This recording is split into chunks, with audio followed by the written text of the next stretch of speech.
예, 오늘 에스텔 기를 끝내는 날이에요. 오늘 좀 섭섭한 날이네요. 예, 시원하기도 하고 섭섭하기도 하고. 예.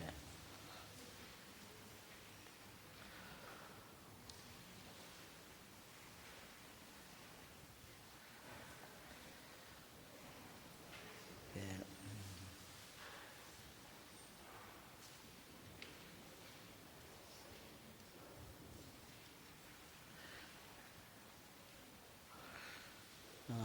먼저 우리 에스텔기를 이제 거의 마지막으로 끝내는 그런 단계에 왔는데, 에스텔기에 대해서 우리 마틴 루터는 아주 싫어했다고 그랬죠? 마틴 루터가 왜 에스텔기를 아주 싫어했을까요? 마틴 루터가 싫어한 성경책이요, 하느님의 말씀만으로 그랬는데 성경 중에서 싫어하는 책들이 너무 많았어요. 왜 그랬을까요? 자기의 생각과 다르기 때문에 자기가 주장하는 내용과 다른 내용을 다 빼버리고 싶은 거야. 그 중에 한 권이 에스텔기인 거예요. 참 기가 막히죠? 말씀만으로 그랬는데, 말씀만으로라는 건 성경이 있나요, 없나요? 말씀만으로라는 건 성경에 없어요. 믿음만으로 성경에 있나요? 말하자면 그래서 이 자기가 주장한 말들이 다 성경에 그 기절이 없어요. 웃기죠? 그래서 오늘 왜 마틴 루터는 얼마나 이 에스텔기를 싫어했는지 그가 한 말 중에 그런 게 있어요. 나는 이게 없었으면 좋겠다. 이게 없어졌으면 좋겠다. 마카베오기라든지 말하자면 에스텔기가 아예 없었으면 좋겠다고. 자기 마음으로는 어때요? 빼버리고 싶은 거죠? 아마 여러분들은 에스텔기를 공부하면서 왜 그가 그런 생각을 했을까, 아마 혹시 알아채신 분이 있는지도 모르겠어요. 우선은 그럴듯한 이유를 내세운 거는 하느님의 이름이 나오지 않는다는 거예요. 그거는 그럴듯한 논리죠. 그리고 이방인의 문화, 이방인의 관습만이 잔뜩 들어있다 그랬어요. 그래서 성경에 들어오기에 부적절한 책이라고 그렇게 주장을 했습니다. 우리 주님의 기도를 하고 시작해야 되겠죠? 성부와 성자 성령의 이름으로 아멘. 하늘에 계신 우리 아버지, 아버지의 이름이 거룩히 빛나시며 아버지의 나라가 오시며 아버지의 뜻이 하늘에서와 같이 땅에서도 이루어지소서. 오늘 저에게 일용할 양식을 주시고 저희에게 잘못한 일을 저희가 용서하오니 저희 죄를 용서하시고 저희를 유혹에 빠지지 않게 하시고 악에서 구하소서. 성부와 성자 성령의 이름으로 아멘. 저는 정말 이 에스텔기를 공부하면서 오늘 이 자료를 안 가져왔나 보다 내가. 가져긴 가져왔네요. 에스텔기를 공부하면서 정말 너무너무나 공부하면서 너무 경이로운 책이라는 것을, 성경이 정말 성경의 영감을 받은 정말로 경이로운 책이라는 것을 더욱더 깊이 느꼈어요. 에스텔기가 정말 이게 정말 믿을 수 없는 책이다 하는 것을 더 많이 느꼈습니다.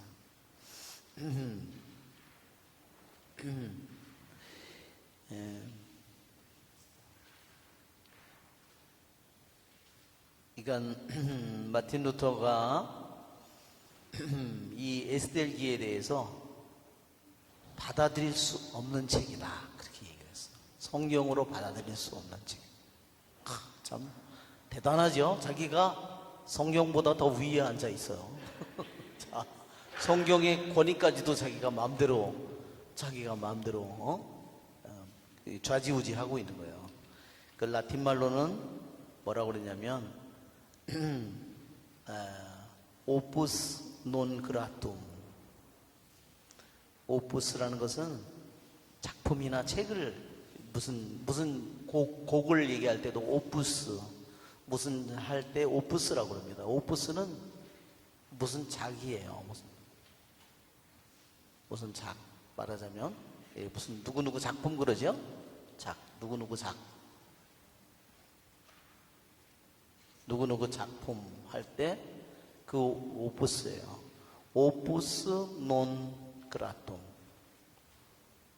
그라툼이라는 것은, 그라티스라는 것은 주어졌다는 거예요. 주어졌다. 이게 하느님에 의해서 주어진 책이 아니라는 그런 뜻이겠죠. 성경이라고는 받아들일 수 없는 책이라고 했어요. 정말 대단해요. 그래서 한 가지 이유는 정말로 그가 왜 그랬을까요? 성경을 잘못 알아든 거죠. 정말 생각해 보면 너무나 정말로 기가 막히고 웃기는 얘기죠. 그래서 뭐라고까지 얘기했냐면, 나는 마카베오 학원에 대해서 아주 적대적이다. 왜 그랬을까요? 학원에 대해서 왜 적대적이라 그랬을까요? 죽은 자들을 위해서 기도하는 게 나오기 때문에 그런 거예요. 연옥에 그걸 부인하기 위해서 자기의, 그리고 또 뭐에 대해서, 그리고 에스겔기에 대해서, 그것이 차라리 나는 하지 않았다면 좋았을 것이다. 그렇게 얘기를 했어요. 정말 오만한 말이죠. 자, 우리가 이렇게 선을 이렇게 한 것은 바로 우리 지난번에 오늘 에스겔기를 우리가 이제 거의 끝날 때 10장은 사실은 10장을 한번 여러분 펴보시면 10장은 히브리 성경으로는 몇 절이냐면요, 딱 3줄이에요. 3절이에요. 3절. 우리 한번 먼저 읽어볼까요? 모르도카이가 위대한 인물이 되다. 크세르크세스 임금은 육지와 바다의 섬들의 조공을 부과하였다. 그의 강력하고 막강한 업적과 임금이 중용한 모르도카이의 위대함에 관한 자세한 사항들은 실제로 메디아와 페르시아 임금들의 일지에 기록되어 있다. 사실 유다인 모르도카이는 크세르크세스 임금 다음과는 제2인자였으며 자기 백성의 행복을 추구하고 자기 동족 전체의 평화를 역설하여 유다인들에게 존경을 받고 많은 동포들에게서 사랑을 받았다. 이 히브리 성경으로 하면 이걸로 끝이에요. 정말 간단하죠? 그런데 뒤에 보면 70인역에 있는 거죠. 3, 그 다음에 동그라미 1, 2, 3, 4, 5, 6, 7, 8, 9, 10까지 있죠. 이것은 70인역에서 번역을 하면서 들어있는 거예요. 그래서 제가 생각할 때는 그래요. 성경에다가 누가 함부로 새로 뭔가를 집어넣는다는 것은 거의 불가능한 일이에요. 그렇죠? 그러니까 추측으로는 원래 히브리 성경에도 보면 이 내용이 있었을 가능성이 높다는 겁니다. 자, 그 다음에 맨 끝으로는 붙임말이 있어요. 마침말이에요. 이거 마침말이. 네. 그래서 우리 먼저 이제 오늘 우리가 10장을 들어가기 전에 지난번 우리 교부들이 그 에스겔 구정을 어떻게 해석했는가. 그래서 9장을 한번 펴보시면 에스겔 9장 유다인들이 승리하고 복수하다 하는 거 있죠. 아다르달 드디어 12째 달 아다르달 열 사흔날이 드디어 도달했어요. 긴장된, 정말 긴장이 점점 가속되고 어떻게 들리는지 그런 긴장이 가속된 그 결판의 날에, 그래서 교부들은 12월 달을 뭐라 그랬냐면 세상의 마지막 때를 의미한다 이렇게 했어요. 그러니까 한편으로 이거는 역사적으로 실제로 말하자면 이것이 일어났던 약 458년, 459년 BC에 이것이 실제로 일어난 12월 달에 일어난, 역사적으로 12월 달에 일어난 일이기도 하지만 또 다른 면으로 이것을 또 다르게 해석한다면 이것은 세상의 마지막 때에 뭐를 의미할까? 세상의 마지막 때에 하느님과 원수들의 마지막 싸움이 일어날 것이고 그 싸움에서 승리하게 될 거라는 것을 보여준다는 거예요. 무슨 말인지 이해가 되시죠 이제? 그러니까 문자적인 해석으로 보면 이것은 BC 458년에 실제로 이 유다인과 하느님의 원수인 이 아말렉족과의 전쟁이 일어나고 하느님의 자녀들이 승리하는 것이라면, 이것을 그 시대 과거의 역사뿐만 아니라 그것을 읽는 사람들의 입장에서 볼 때 500년, 기원 후 500년, 기원 후 1000년, 기원 후 2000년 그 후에 사람들이 이거를 볼 때 이것은 종말론적이라는 거예요. 종말론적이라는 것은 의미는 뭐냐면, 또한 이 기절을 읽는 우리들에게도 항상 그러한 믿음이, 이 싸움의 승리가 하느님의 백성에게, 하느님의 자녀에게 반드시 승리가 올 거라는 걸 의미하는 겁니다. 딱 종말이라고 안 그러고 종말론적이라고 그러잖아요. 종말은 맨 끝에만, 세상의 영원한 마지막 때에만 일어날 일이 아니라, 종말론적이라는 것은 나도 세상을 살아가면서 항상 종말에 반드시, 내가 지금 죽더라도, 오늘 죽더라도 그 종말이 나에게 오지 않았더라도 그 종말을, 그거에 대한 믿음과 희망과 그 기대를 가지고 있는 나에게 또한 그걸 평생 믿고 살았으니까 어떻게 되겠어요? 그날의 마지막 날에게도 승리가 주어지겠죠? 그런 뜻입니다. 그래서 종말이라는 말을 쓰지 않고 종말론적이라고 그런 말을 쓰는 거예요. 형용사적으로. 이것이 바로 종말론적인 의미예요.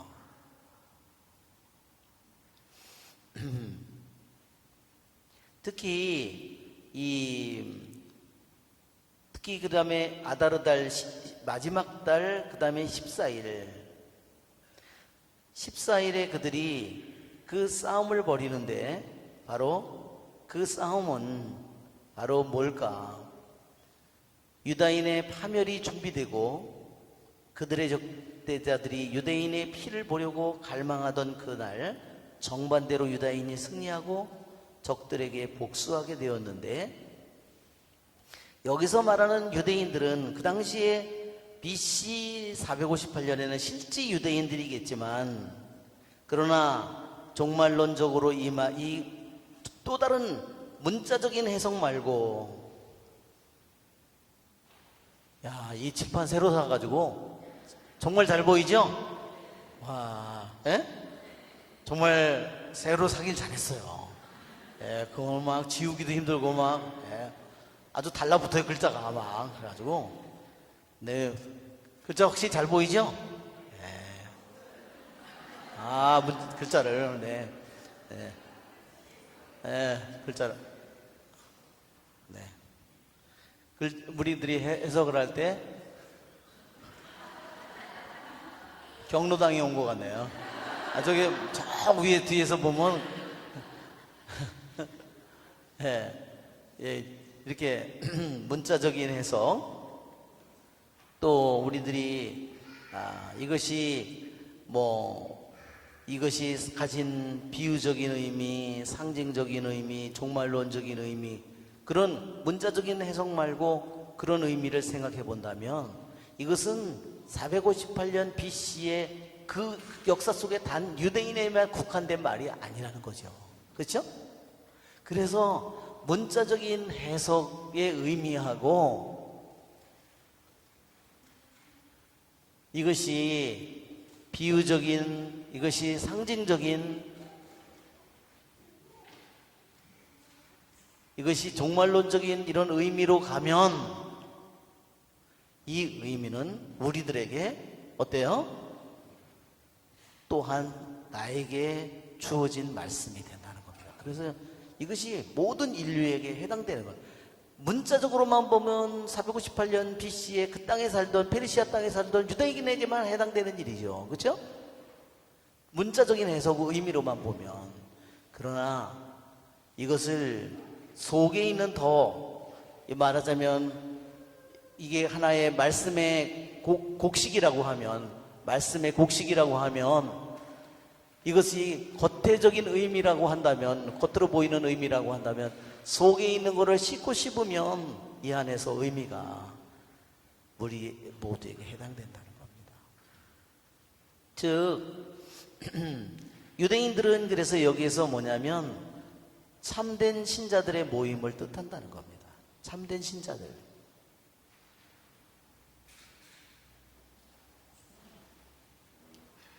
참된 신자들은 참된 믿음 안에 머물고 하느님의 은총의 도움을 받아 믿음의 방패와 정의의 무기로 위안을 받고, 그래서 원수들에 대해서 원수들을 무찌르고 승리를 거두게 된다. 그러니까 한마디로 아다르달 14일이라고 하는 것이 의미하는 비유적인, 상징적인, 종말론적인 의미는 뭐냐? 참된 믿음을 가지고 은총 안에 살아가는 그러한 신자들은 반드시 원수들을 무찌르고 승리하게 되리라는 걸 의미하는 겁니다. 그리고 9장 5절부터 14절에 에스겔의 적을 쳐부수고 나머지 적들을, 아직 도망친 적들, 하만의 열아들을 그 갤로우라고 하는 그 나무의 말뚝에 매다는 이 모든 일은 뭐냐면, 이 에스겔은 참된 여왕으로서 거룩한 교회를 의미한다. 거룩한 교회의 열성을 뜻합니다. 항상 교회의 원수들과 싸우고 완전히 그들의 교회의 적들을 정복하는,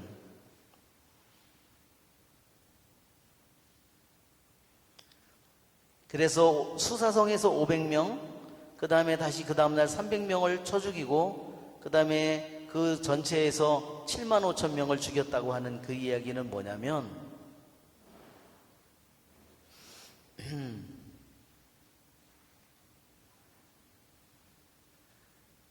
참된 신자들은 승리하겠지만 자기 죄를 뉘우치고자 하지 않는 자들,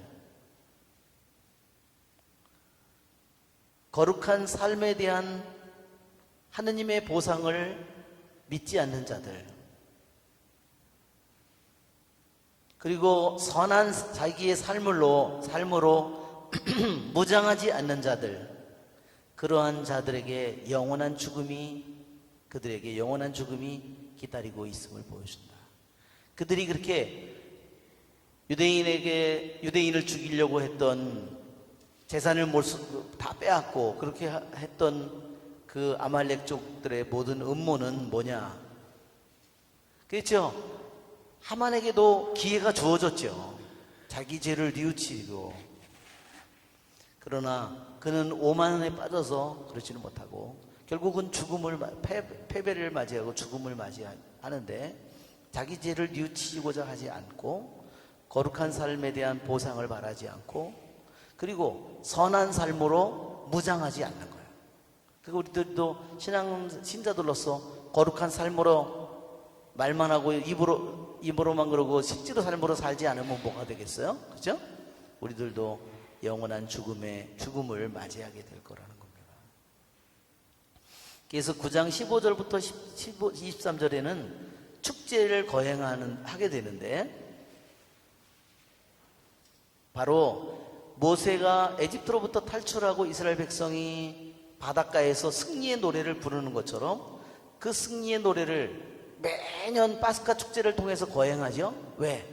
그것을 하느님의 업적이기 때문에, 하느님이 자기들에게 베푼 은혜고 사랑이기 때문에 그 승리를 끊임없이 기억하듯이 이스라엘 백성도 하느님이 이것을 축제를 거행하라고 명령하지 않았지만 그 하느님께서 베푸신 자비를 그들이 잊지 않도록 그것을 매년 기억하고, 그래서 그것을 축제로 거행하는 것은 당연한 일이다.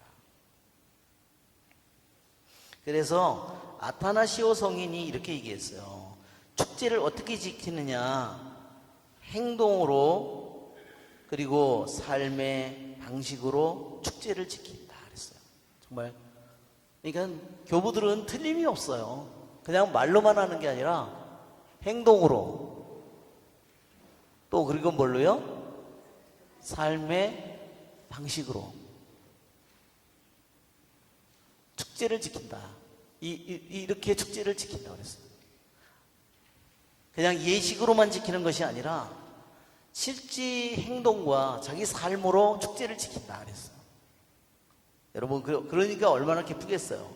미사가 그냥 단지 예식이 아니라 미사가 자기의 행동이고 자기의 삶이 될 때 어떻게 되겠어요?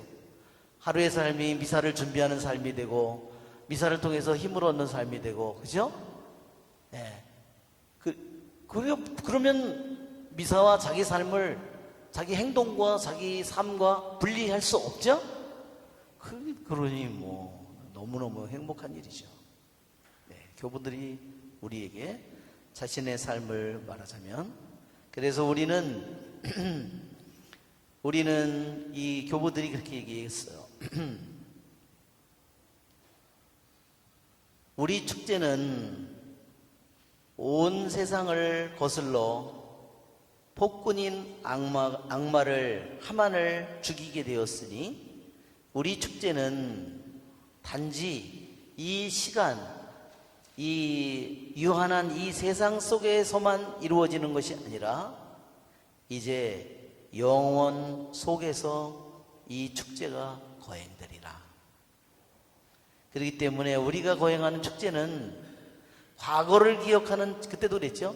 우리가 미사를 통해서 절례를 통해서 거행하는 축제는 과거의 축제인 동시에 또 뭐예요? 현재의 축제이고 미래의 축제라고 그랬어요. 왜 그랬죠? 한번 지난번에도 제가 설명했는데,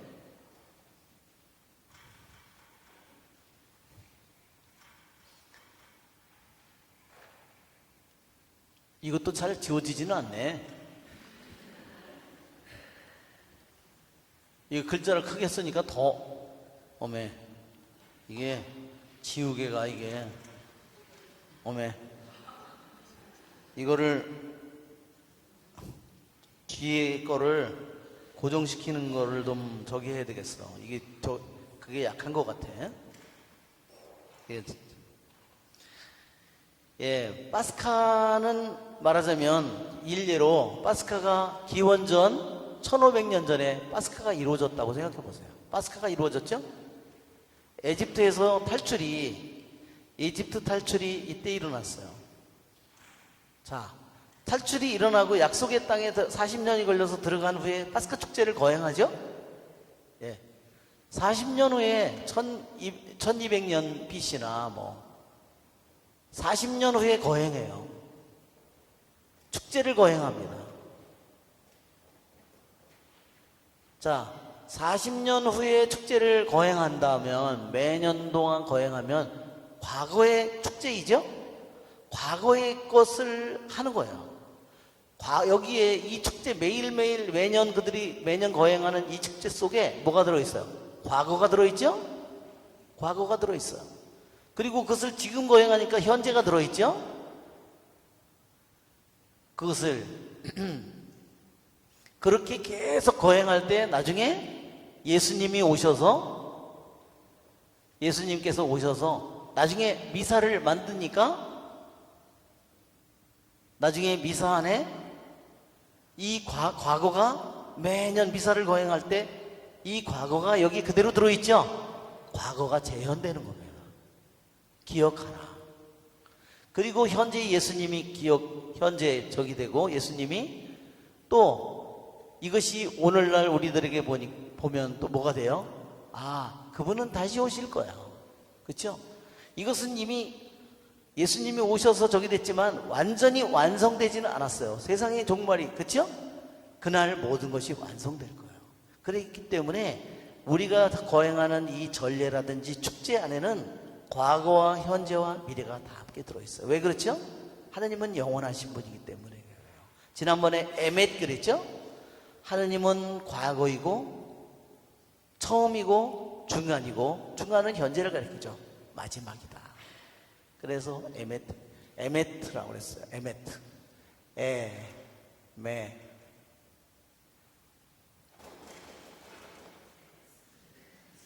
에메트. 이게 에메트. 예. 이게 히브리 말로 에메트. 이 세 글자가 첫 글자였고 이게 끝 글자였고 이게 중간, 히브리 알파벳 중에 중간이었죠. 이게 과거 현재를 하나님은 처음과 끝과 그리고 지금 중간을 의미한다는 겁니다.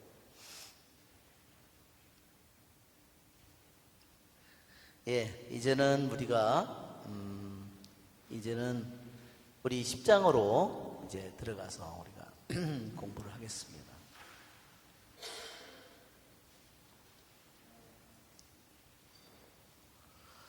자, 우리가 아까 10장을 읽었죠? 네, 이제는 좀 덥네. 이 옷을 벗으면 이거를 어디다 넣어야 되는지 그게 문제예요.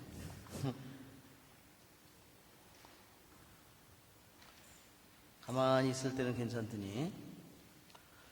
자, 우리 오늘 10장의 내용은 사실 너무너무나 간단한 내용이에요.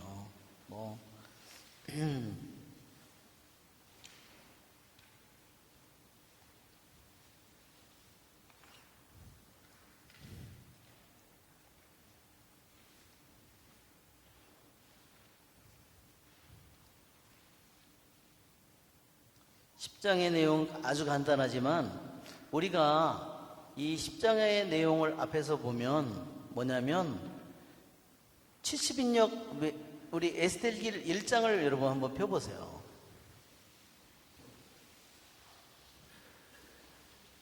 자, 거기에 보면 모르드카이의 꿈으로 시작하죠.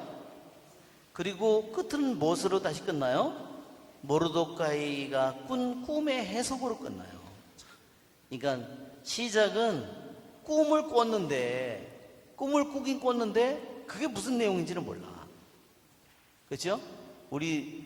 때로는 우리들도 그렇죠. 어떤 때 중요한 내 인생에 아주 정말로 중요한 꿈을 꿉니다. 저도 그 전에 제가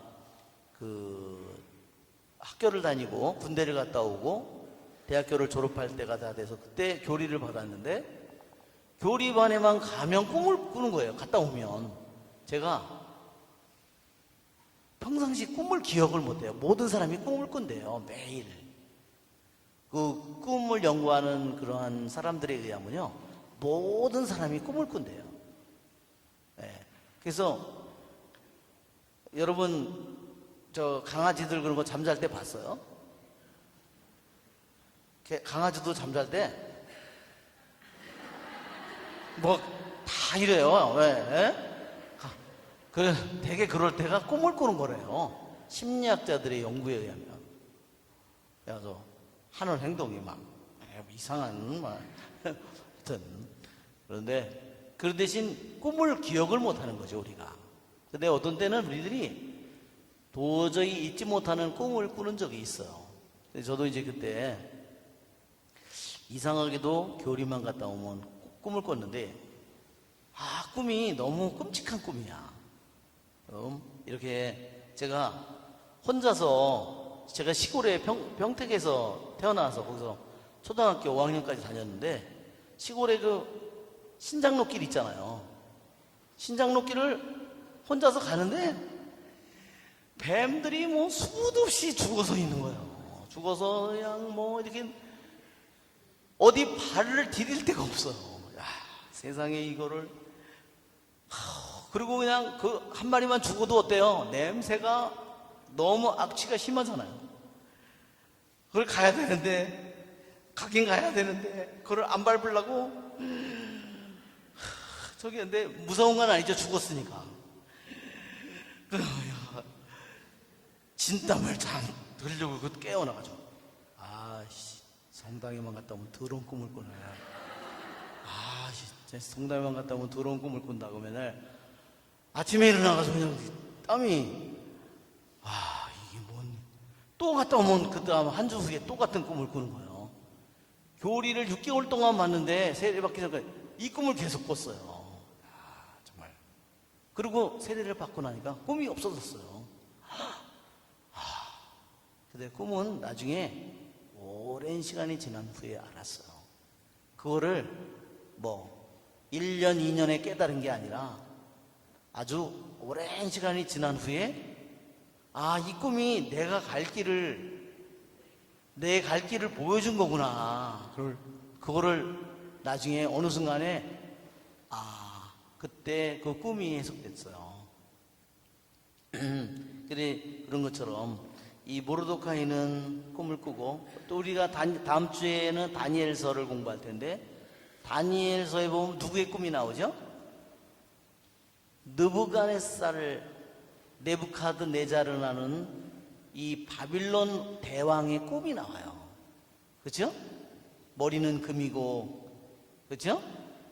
가슴에는 은이고 이런 식으로, 청동이고 배는 청동이고 이런 식으로 그런 네부카드네자르라는 그러한 꿈이 나오는데, 하여튼 이 에스텔기는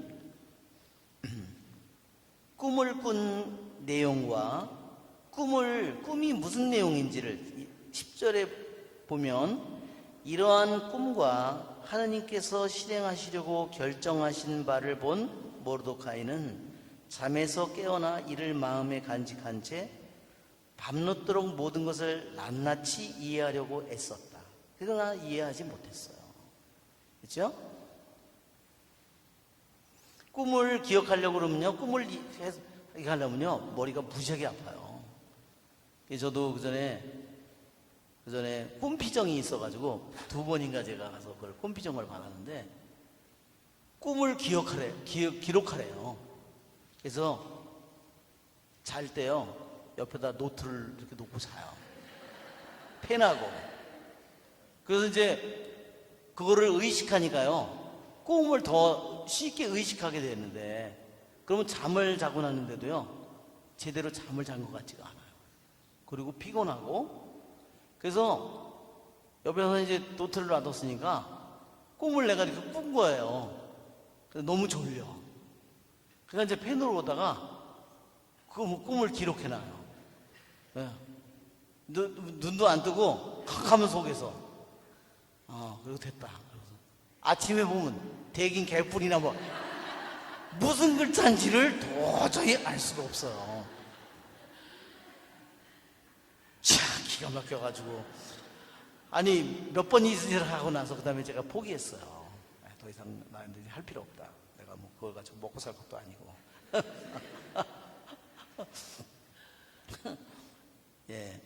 그래서 에스텔기는 꿈을 꾼 것으로서 시작하고, 꿈의 의미를, 그렇지만 꿈을 꿨지만 무슨 의미인지를 몰라요. 분명히 모르도카이가 깨달은 것은 이것이 하느님께서 실행하시려고 결정하신 바다. 하느님의 계획이다, 그거예요. 뭔지는 모르지만 자신에게 이 꿈을 꾸게 해준 것은 뭐냐면, 하느님의 뜻이 있고 하느님의 계획이 있다. 분명히 이대로 이루어질 거라는 거예요.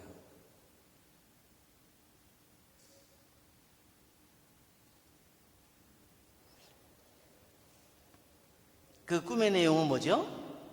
그것은 분명히 이스라엘 민족을 치려고 전쟁이 벌어지는 겁니다.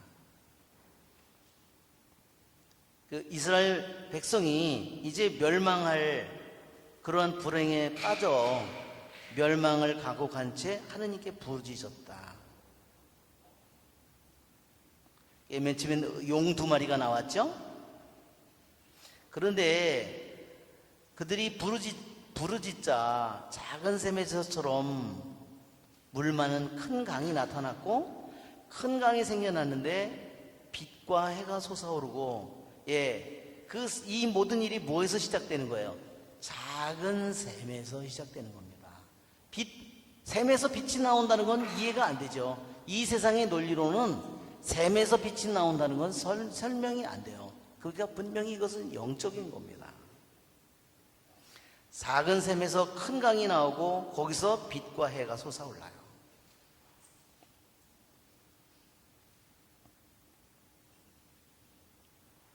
그러니까 모르드카이는 분명히 자기 민족에게 크나큰 시련이 오는데 승리는 반드시 올 거라는 걸 알고 있는 거죠. 승리는 반드시 하느님께서 그들에게 줄 거라는 겁니다. 그러나 누구를 통해서 어떻게 이루어질는지는 전혀 알지 못한다는 거죠. 자, 마지막에 그것을 모르드카이가 깨닫습니다. 자, 우리가 모르드카이가 여기 보면 1절에 크세르크세스 임금은 육지와 바다의 섬들에 조공을 부과하였다. 이 조공을 부과하였다는 의미는 뭐냐면요, 이것이 바로 이 크세르크세스 대왕이 임금이 유다 백성을 살려준 대가로 하느님께서 그에게 축복을 내려준 거다. 왜? 창세기 12장에 너를 축복하는 사람은 축복을 받고 너를 저주하는 사람은 저주를 받을 거라는 거예요. 그 말이 이루어진 거라는 거죠. 자, 유다인 3절에 유다인 모르드카이는 크세르스 임금 다음가는 제2인자였으며, 그래서 여기 제2인자라는 것은 총리예요. 그래서 창세기에도 총리가 나오죠. 이스라엘 백성 중에 바로 요셉이에요. 그래서 성경을 연구하는 많은 사람들이 에집트 땅에 노예살이를 하면서 그 감옥에 있다가 총리가 된 요셉과 페르시아 제국의 메데 페르시아 제국에서 죽을 위험에 있다가 그 다음에 대궐의 문에서 근무하다가 총리가 된 이 모르드카이를 비교를 해서 연구를 많이 했어요. 너무너무 비슷하죠. 또한 그러한 총리가 된 그러한 사람은 또한 역사 속에서 이방인 나라에서 총리가 된 사람은 바빌론에서 총리가 된 다니엘을, 또한 우리는 또 다른 총리는 아니더라도 궁궐의 왕의 그러한 헌작 시종이 된 느헤미야를 우리들이 생각해 볼 수 있습니다. 자기 백성의 행복을 추구하고 자기 동족 전체의 평화를 역설하여 유다인들에게 존경을 받고 많은 동포들에게 사랑을 받았다.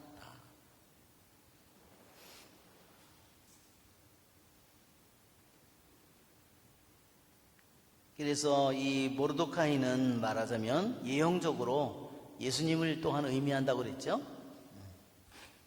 자, 우리 3절 70인역에 보면 꿈의 해석, 모르드카이는 이렇게 말하였다.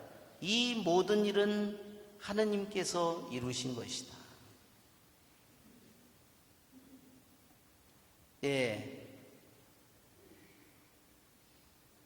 자, 우리들이 한번 생각해 보면 이 페르시아 제국에 얼마나 많은 민족들이 있었고 그 다음에 페르시아 제국 내에 얼마나 작은 나라들이 있었을까? 왜? 이 페르시아 제국이 총 127개 주였다고 그랬잖아요. 그러면 언어가 몇 개나 있었을까? 아마 저 이상의 언어가 있었을 거라는 겁니다. 우리나라 이 조그만 데도, 그렇죠? 그 전에 가서 제가 학생 때, 고등학교 학생 때인가 제가 제주도에 가서 얘기를 들었더니 저게 도대체 어느 나라 말인가 도대체 알아들을 수가 없어요. 사람들이 막 버스 안에서 얘기를 하는데 저는 우리나라 사람인데도 이해를 못하겠는데 이 큰 페르시아 제국에서 말하자면 싸움이 어떻게 벌어졌냐면 두 팀으로 말하자면 이 싸움이 벌어졌다면 하나는 이스라엘 민족이라면 한 민족이, 또 하나는 다른 모든 민족들이 이방인 나라 전체가 다 저기 된 거예요. 이방 민족들이나. 그러면 이게 몇 대 몇이에요? 127로만 따져도 126대 1이에요. 싸움이 그게 벌어진 거예요.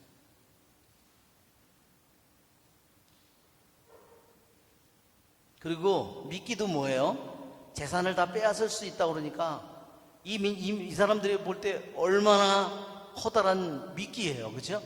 와, 이거는 나라의 임금의 법으로 내려준 거고 재산을 뺏을 수 있으니까 이게 얼마나, 그렇죠? 그런데 여기 보면요, 이상하게도 이 에스겔기의 이야기에 보면 우리가 탈출기의 이야기하고 한번 비교해 보세요. 탈출기에서 하느님이 하신 일하고 에스겔기에서 하느님이 하신 두 가지 일을 비교해 보면 너무너무나 차이가 있다는 거예요. 탈출기는 어때요? 10개의 재앙을 모세가 지팡이를 쫙 뻗으면 어떻게 돼요? 그러면 바다가 갈라진다든지, 야, 손 밑에 모를 끓음을 확 뿌리면 뭐가 돼요?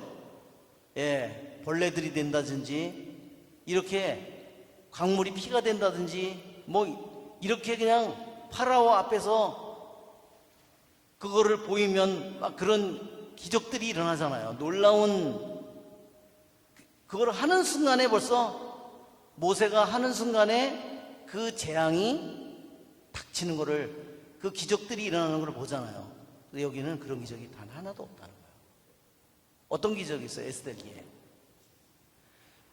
탈출기에 나오는 그와 같은, 모르도카이가 짠 하니까 막 갑자기 하늘에서 뭐가 막 아무것도 그런 거 없죠?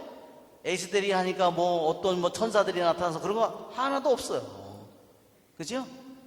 한 거는 뭐예요? 에스겔이 가서 목숨을 걸고 나갔다가 왕이 두려운 얼굴로 쳐다보니까 기절한 거. 그쵸? 이건 그러니까 탈출기하고 에스겔기의 이 모습을 보면 여기서는 하느님의 강한 손이 손 안에서 뻗어나오는 그 기적들이 그냥 눈으로 다 보여지지만 여기서는 그런 기적이 에스겔기에서는 단 하나도 나타나지 않는다. 그러니까 에스겔기에 놀라운 점이 나타납니다. 그렇게 놀라운 눈에 보이는 기적이 하나도 나타나지 않는데 어때요? 사람들의 하나하나의 결정 속에, 사람들의 행동 속에, 에스겔이 목숨을 걸고 임금 앞에 걸어 나온 이 속에, 거기에 뭐예요? 하느님이 보이지 않게, 드러나지 않게, 하느님이 얼굴을 보이지 않고 역사를 하셔요. 왜 숨은 얼굴인지 아시겠죠? 예, 에스텔이라는 말이 스테르라는 말에서 나왔다 그랬죠? 신명기 31장 18절. 숨은 얼굴의 모습을, 하느님이 탈출기나 이런 데서는 하느님이 숨은 얼굴이 아니에요. 하느님의 당신 얼굴을 비추시는 그 빛으로 하느님의 얼굴이 드러나는 모습으로 모든 일들을 이루었다면 에스겔기는요, 철저히 하느님의 얼굴이 감춰져 있어요. 그런데도 누가 하는 일이에요? 하느님이 하시는 일이죠. 예, 그거예요. 바로 이 모든 일은 하느님께서 하시는 일이다. 그게 놀라운 점이에요. 그러니까 우리는 하느님은 저런 놈들은 나 이렇게 막 내리쳐서 죽여야 되는데, 하느님이 그렇게도 역사하시지만 어때요? 하느님이 아무 일도 안 하는 것처럼 그렇게도 역사하신다는 겁니다. 정말 평범한 일상의 삶 속에서. 그래서 하느님께서 이루신 일을 보라 그랬어요. 어떤 일을 보면 하느님께서 어떻게 모든 일을 준비시켰는가. 왜? 보세요. 와스티 왕후가 왜 나오지 않았을까? 그쵸? 예. 왜 임금이 술이 취해가지고, 그쵸? 예. 그래요. 페르시아의 관습에 의하면요, 가족이나 이런 사람들이 술을 먹고 가면은요, 부인이 같이 옆에서 술을 같이 있대요.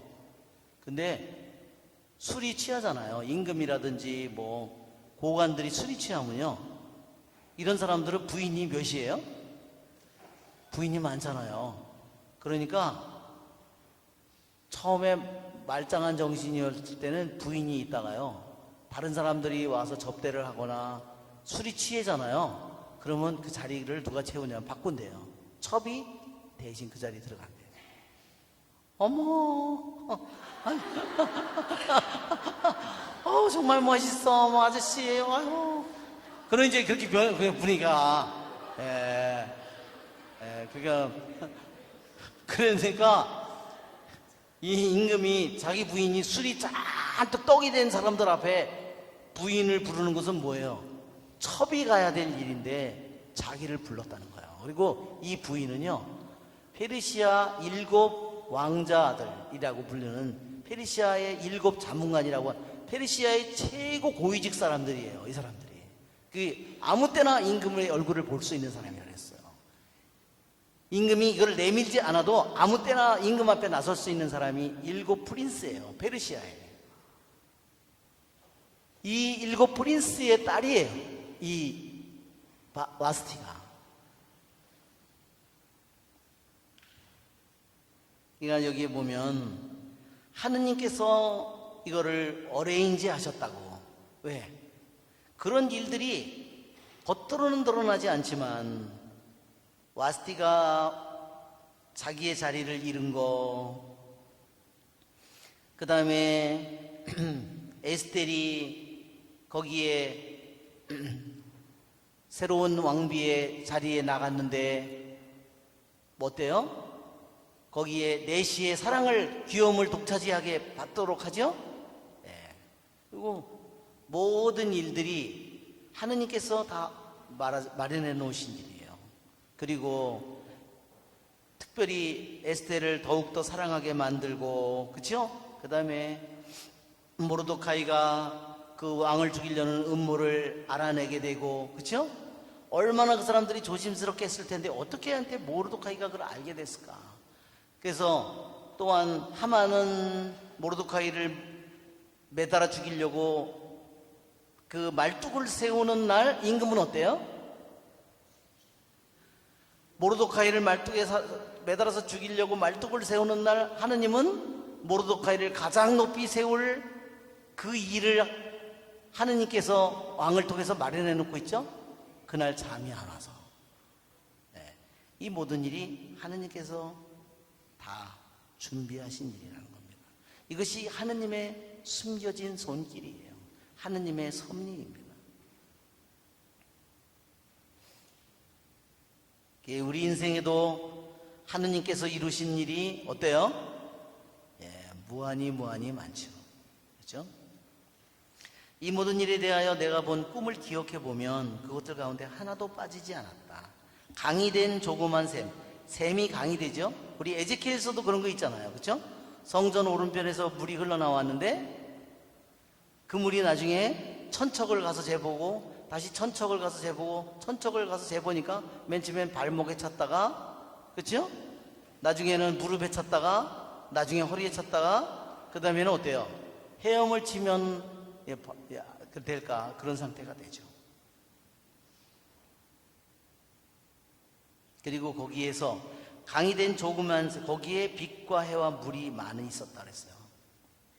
그 샘은 누구예요? 그 강이 된 샘은 결국은 임금께서 결혼하여 왕비로 삼은 에스테르이다. 우리 열왕기 상권 19장에도 보면 엘리야가 갈멜산 위에서 기도할 때 그러죠? 야, 게하지야 가서 봐라. 응? 저 지중해 바다에서 가뭄이 3년 반이나 계속됐는데, 그렇죠? 아합 임금은 뭐하러 다니죠? 엘리야 예언자를 찾아서 죽이려고 다녀요. 왜? 이 나라를 3년 반 동안 가뭄으로 들도록 만든 놈이 엘리야이기 때문에 뭐 얼마나 많이 수천 명 수만 명이 굶어 죽고 막 했겠죠. 그래서 왕이 자기 장군을 하고 나라를 반쪽으로 나누어서 니는 이쪽을 맡고 나는 맞춰서 샅샅이 군사들을 데리고 돌아다닙니다. 그때 엘리야가 그러죠. 게하지야 가서 7번째 가서 뭐라 그러죠? 바다에서 손바닥만한 작은 구름이 올라왔다고. 한번 열왕기사 한 권 우리 한번 펴볼까요?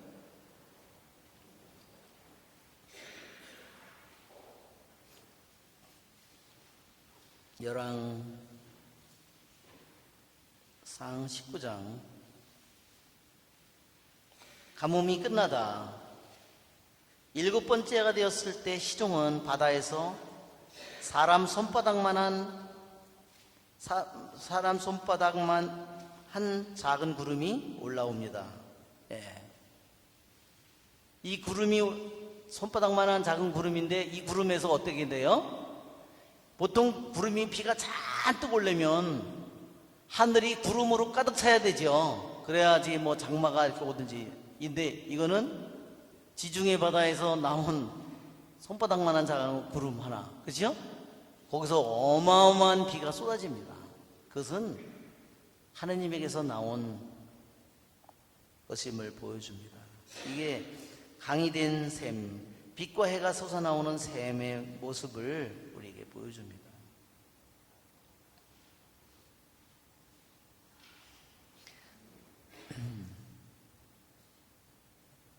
그래서 우리 8장에 보면 백성들이 그 아다르달 14일 날 오히려 원수들이 이스라엘 백성을 이기리라고 생각했는데 정반대로 이스라엘 백성이 그 사람들을 다 꺾고 이스라엘 백성은 기쁨과 빛이, 행복과 빛이 그들에게 가득 찼던 그런 모습을 우리들에게 상기시켜 줍니다. 두 마리 용은 나와 하만이다 그랬어요. 민족들, 여기서 이방 민족들을 가리킵니다. 유다인들의 이름을 말살하려고 결탁한 자들이다. 나의 민족, 그것은 이스라엘 곧 하느님께 부르짖어 구원된 사람들이다. 주님께서는 당신의 백성을 구원하시고 우리를 모든 악에서 건져주셨다. 하느님께서는 다른 민족들 사이에 일어난 적이 없는 커다란 표징과 기적들을 일으키셨다. 예, 여기서 일으킨 이 표징이나 기적은 어때요? 표징과 기적은 탈출기나 나오는 표징과 기적과 달라요. 이거는 완전히 숨겨진 표징과 기적이에요. 드러나는 기적이 아니죠? 그분께서는 두 가지 운명을 만드시어 하나는 하느님의 백성에게, 다른 하나는 이민족들에게 정해놓으신 까닭이다. 이 에스겔기가 유대인들이 에스겔기를 사랑하는 이유가 많이 있어요. 한번 생각해 보십시오. 이스라엘 백성이 신명기 25장에 말하면 나오는 하느님과의 계약을 깨뜨렸을 때 뭐가 돼요? 지켰을 땐 축복이 있고 지키지 않았을 때는 저주가 있잖아요. 신명기 26장인가요? 아주 신명기 26장은 너무나 유명한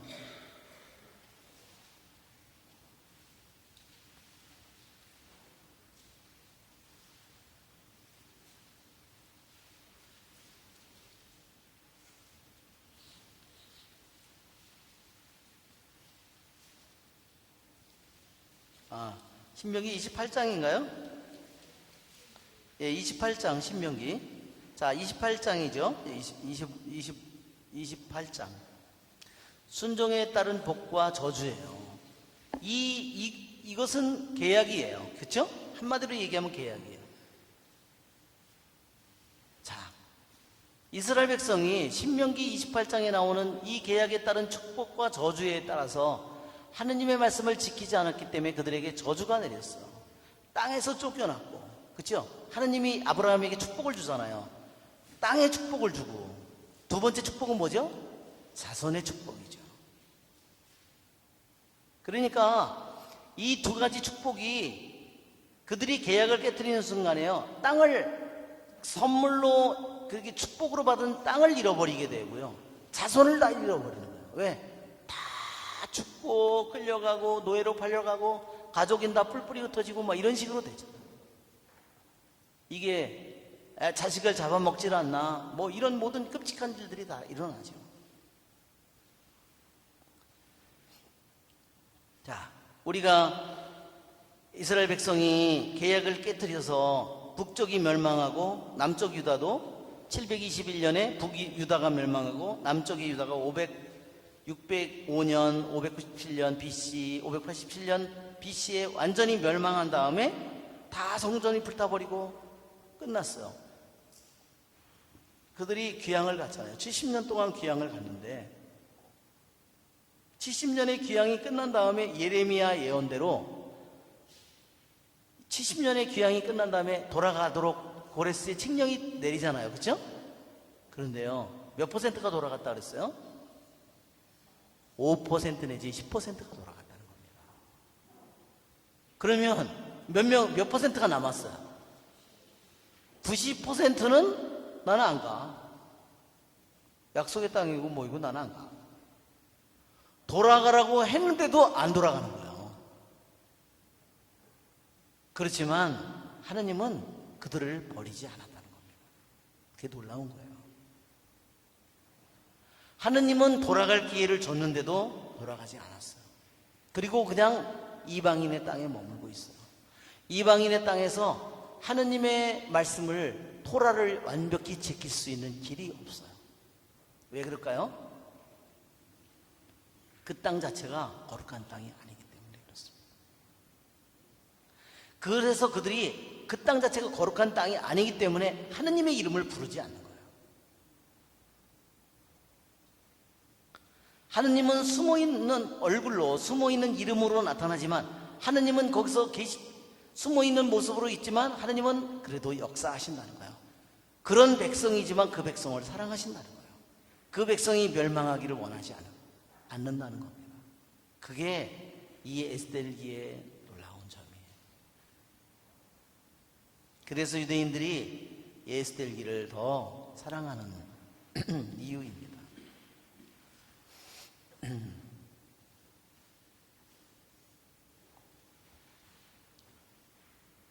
자, 여기에 하나님께서는 두 가지 운명을 만드셔서 하나는 하나님의 백성에게, 하나는 다른 이방 민족들에게 정해놓으셨다 그랬어요. 그러니까 하나는 뭐예요?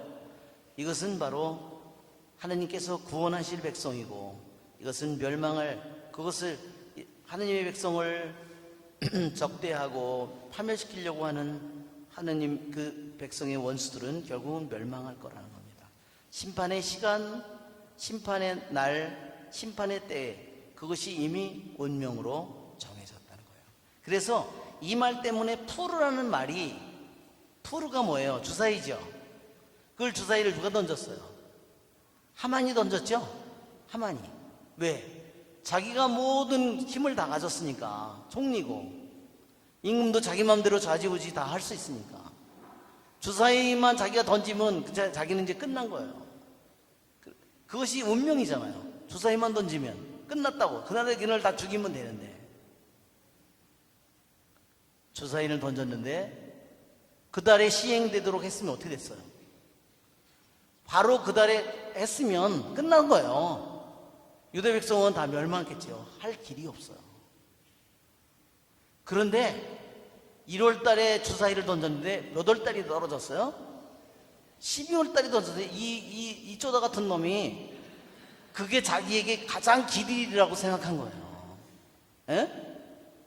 자기가 자기 신에게 기도했겠죠? 우상신에게 기도했을 거 아니야.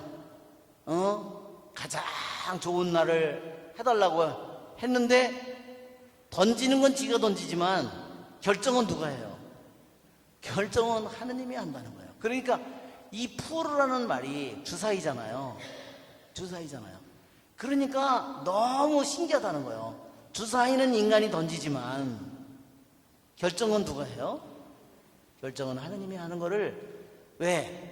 아무리 인간이 네가 재벌이라고, 네가 돈이 많다고, 네가 권력이 많다고, 네가 잘났다고, 네가 모든 걸 가지고 네가 그것을 던지지만, 그러나 결과는 어떻게 돼요? 결정하는 것은 너에게 달려있지 않다는 거예요. 던지는 건 지가 던지더라도. 얼마 전에도 그런 얘기를 들었어요. 우리 동창이, 중고등학교, 대학교 동창이 왔는데 정말 오랜만에 한 몇 년에 만나는지 몰라요. 그 동창이 오더니 아들은 결혼했니? 그랬더니 안 했어. 왜? 10년을 새긴 여자하고 갈라졌어. 세상에 10년을 새기고 결혼을 하자고 세 번이나 했는데 결국은 마지막 순간에 안 했대요. 그래서 다른 여자를 만나고 있다네.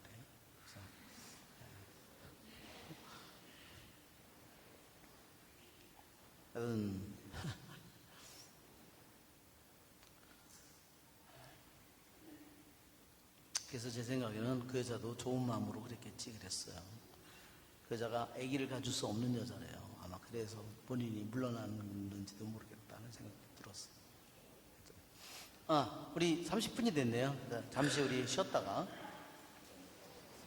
아까 우리 조금 계약에 대해서 하다가 말았는데, 그러니까 이 하느님께서는 나는 영원한 사랑으로 너희를 사랑하였다 그러잖아요. 그러니까 이스라엘 백성과 하느님이 맺은 계약에 보면 두 가지 종류를 나누면요, 두 가지 종류로 계약을 나눌 수 있어요. 그 종류는 뭐냐면 무조건적인 계약과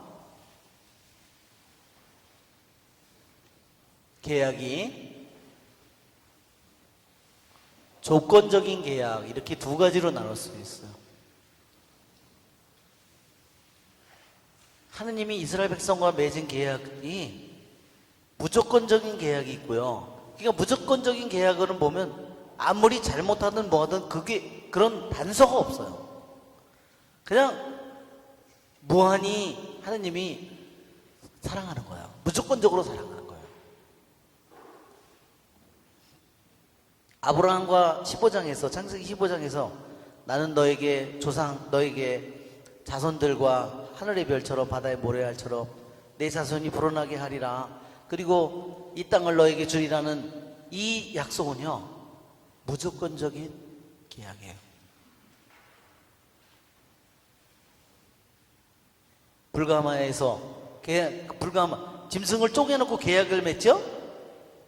짐승을 쪼개서 계약을 맺는데요, 아브라함은 그 사이를 걸어가지 않습니다.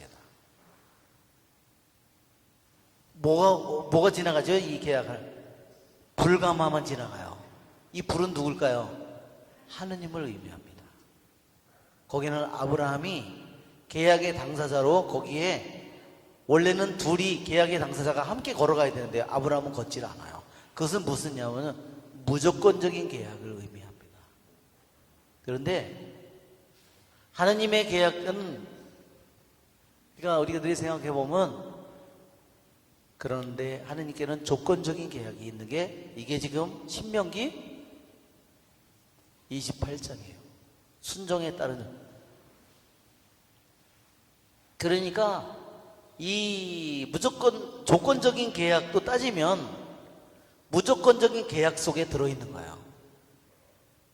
계약을 깨뜨렸다고 해서 그들이 영원히 하느님의 사랑에서 제외된 것은 아니에요. 무슨 소리인지 아시겠죠? 계약을 깨뜨려서 나라도 뺏기고 뭐 자식들도 다 죽고 귀양을 가했지만 하느님의 영원한 사랑은 어떻게 돼요? 끝난 거예요? 안 끝났어요. 또 여러분 사무엘기에 보면 내 후손이 내 왕자에 앉으리라고 다윗에게 약속하죠? 그 계약도요, 무슨 계약이에요? 그것도 무조건적인 계약이에요. 사무엘 그 7장인가 거기 나오는 그것도요, 내 왕조 내 나라가 영원하리라는 그것은 무조건적인 계약이에요. 왜 무조건적인 계약일까요? 다윗의 후손의 왕들이 불순종하고 뭐 한다 그래서 그 계약이 깨지느냐?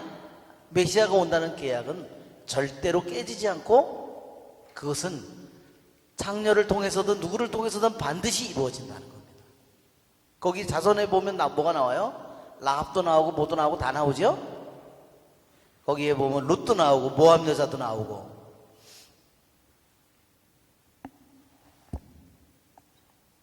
예, 그러니까 우리들이 이 구약을 그러한 모습을, 우리가 에스겔기에서 그러한 모습을 무조건적인 하느님의 사랑이 계약을 깨뜨려서 저주를 받아서 다 성전도 불타고 모든 것이 다 끝난 것처럼 보이지만 하느님의 사랑은 아직도 이방인의 땅에서 하느님의 사랑이 무조건적인 계약이 아직도 살아있음을 보여준다.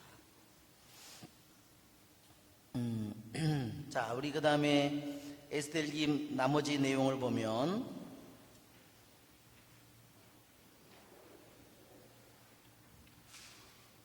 하느님께서는 당신 백성을 기억하시고 당신 재산의 당신 재산은 누구를 가리키죠? 당신의 유산, 당신의 목, 그것은 이스라엘 가리키는 말이에요. 너는 나의 것이다 이 말입니다. 이스라엘 백성 너는 나의 것. 수많은 백성 가운데서 뽑은 너는 나의 것이다. 그래서 그걸 당신 재산이라고 그랬어요. 그러므로 아다르달 이날 연나은 날과 열대산 날은 당신의 백성 이스라엘이 대대로 영원히 하느님 앞에서 모임을 갖고 기뻐하고 즐거워하며 지내는 날이 될 것이다.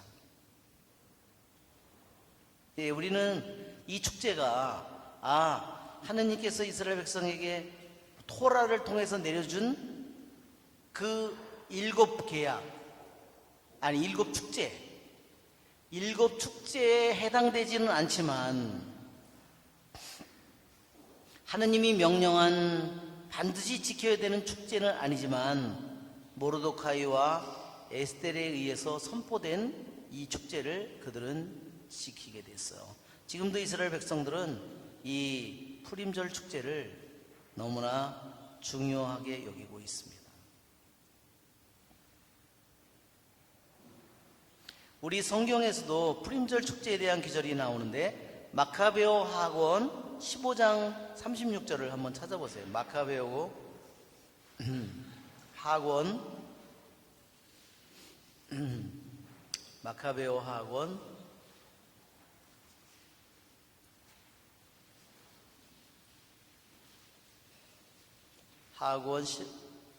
15장 36절.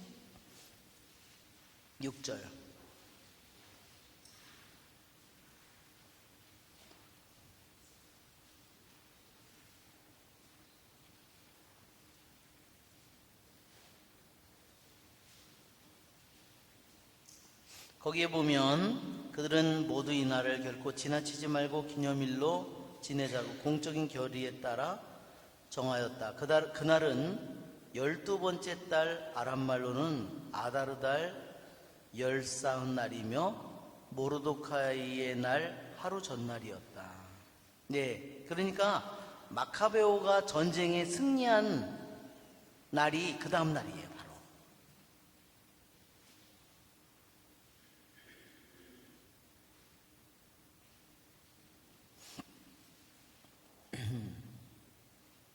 그래서 마카베오에서는 푸림절을 뭐라고 불렀냐면 뭐라고 불러요?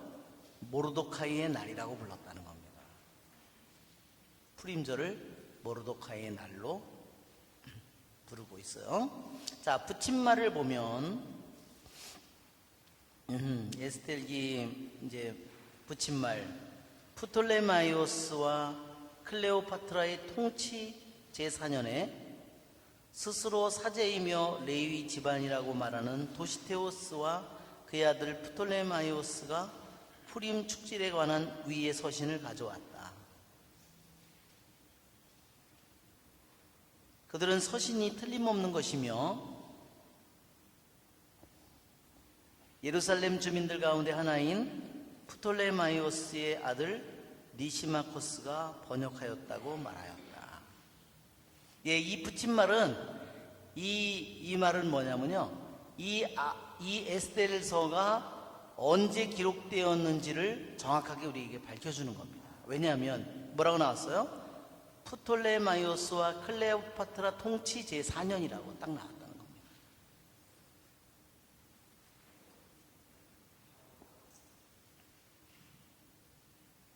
그리고 거기에 보면 그들은 서신이 틀림없는 것이다. 그래서 이 에스겔기가 말하자면 인정받는 서신이라는 사실을 여기서 이렇게 증거하고 있는 거예요.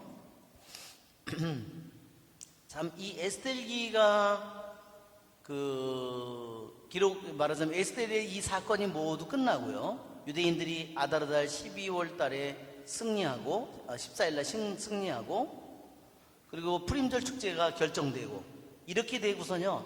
6년 후에 이 크세스 왕이 암살당했어요. 누구한테 암살됐는지 아십니까? 우리나라 박정희 대통령이 암살된 거랑 똑같아요. 경비대장한테 암살당했어요. 궁궐 경비대장이 죽였는데 누구를 또 죽였냐면요. 왕자도 같이 죽였어요. 왕자도. 그러니까 왕권을 물려받을 왕자가 다리우스라는 왕자가 있었는데 그 왕자도 같이 죽여버렸어요. 페르시아는 왕들이 암살당한 거로 유명해요. 왜 그랬을 것 같아요, 여러분? 이 페르시아가 술을 너무나 좋아했기 때문에 그래서 그렇게 된 겁니다. 술이 완전히 취해 떡이 되면 무슨 일이 일어날지 몰라요. 그렇죠?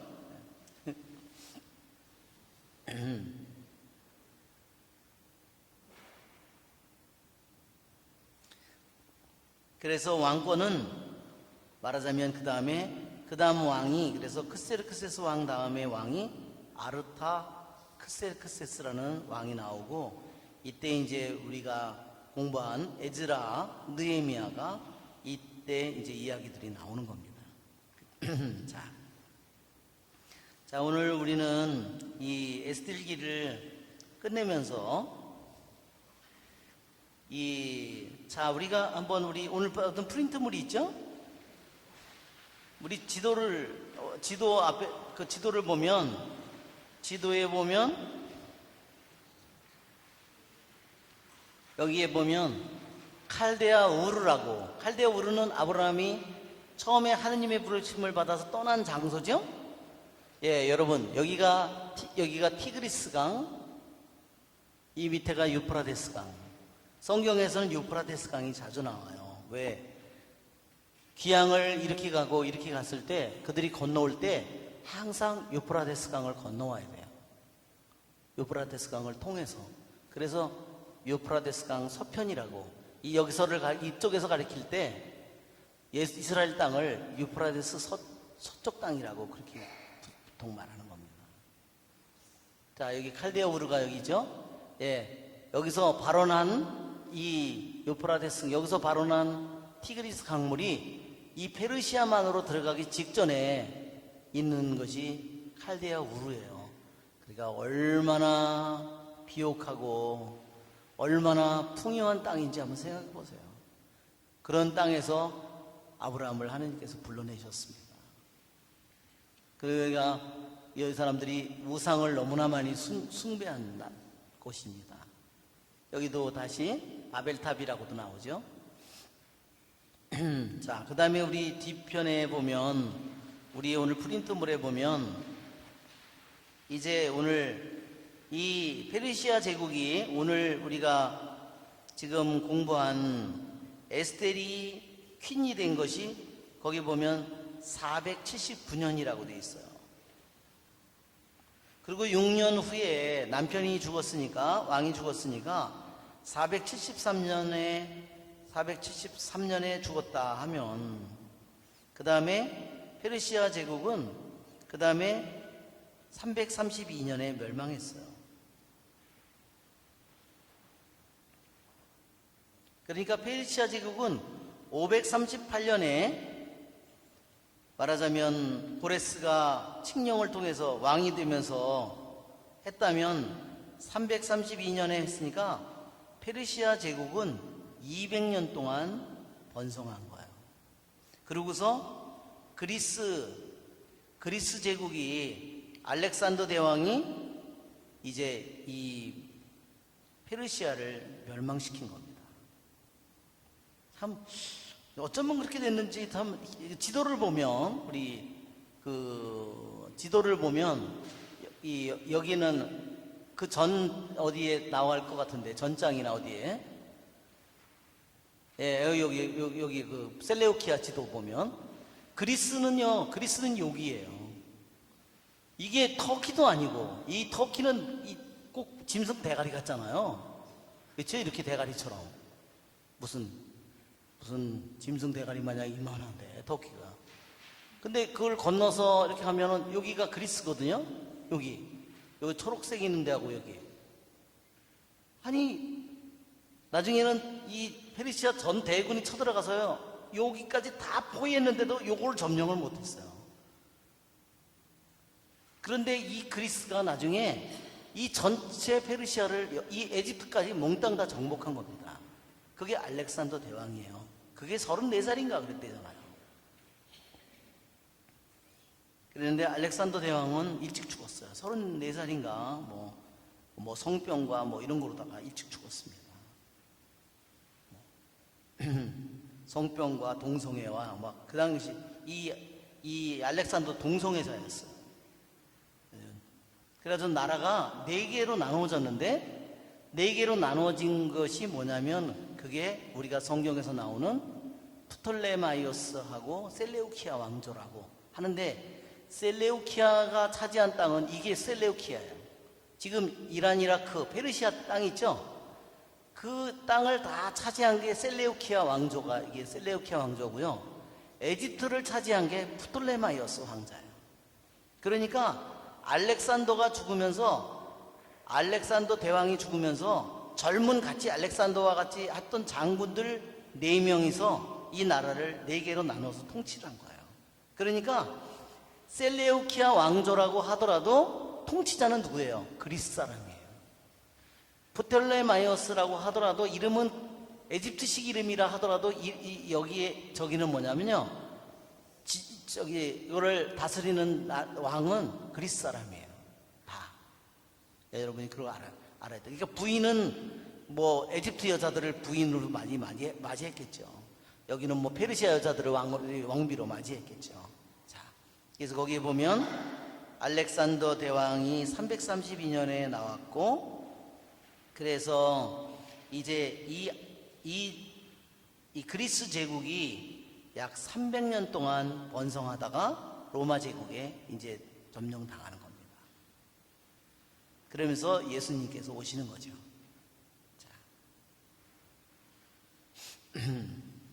자, 그다음에 이제 오늘 우리 이 에스겔기를 끝마치면서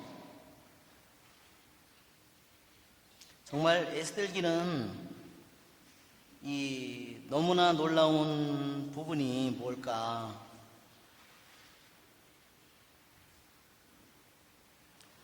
에스겔은 누구의 예형일까요? 에스겔은요 성모님의 예형입니다.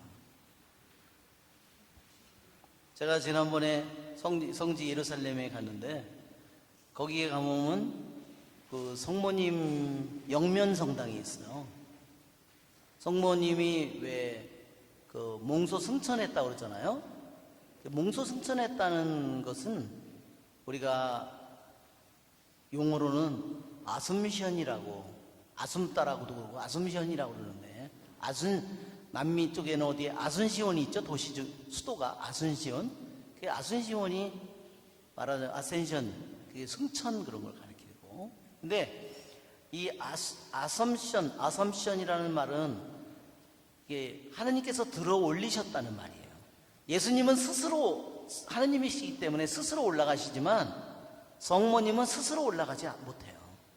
천사들이 들어 올려서 들어 올림을 받아서 올라가는 거죠. 거기에 영면성당에 가면 거기에 뭐 유디시라든지 에스텔이라든지 이런 성모님 거기에 성모님의 예형으로 그것이 그려져 있어요. 성모님의 예형은요 되게 많습니다. 성모님의 예형은 여러분 또 생각나는 게 누가 있죠? 성모님의 예형. 성모님의 예형 중에서 우리들이 쉽게 떠오르는 것은 유디시나 하는 것은 우리들이 알죠? 그러니까 성모님의 마리아라는 이름은요 미리암에서 나온 말이에요. 미리암. 그리고 개약에게는 우리들이 성모님의 예형이죠? 또 뭐가요? 모세의 불타는 가시덤불. 모세의 불타는 가시덤불은요, 성모님의 예형이에요.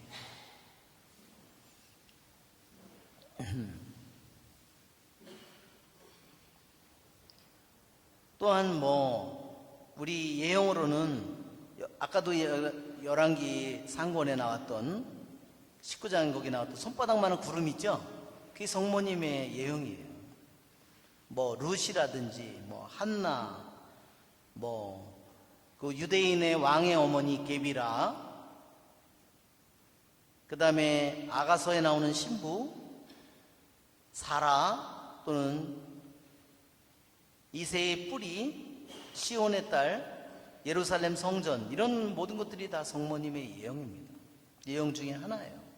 그 중에 오늘 우리들이 에스텔이 성모님의 예형이에요. 이것은 마틴 루터가 에스텔은 이것은 이러한 성경이 존재하지 않았으면 좋았겠다고 그렇게 얘기했다 그랬죠?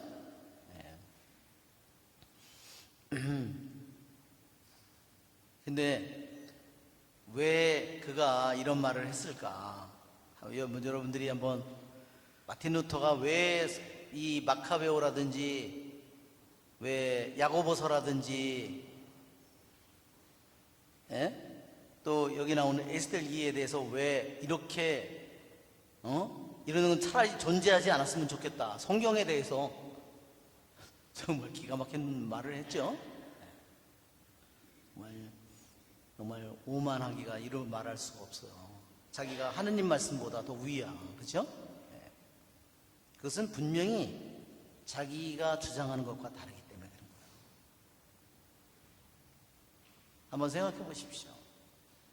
마틴 루터가 제일 싫어하는 기절이 에스텔에서 무슨 기절이었을까? 한번 생각해 보세요. 혹시 생각나는 분이 있어요?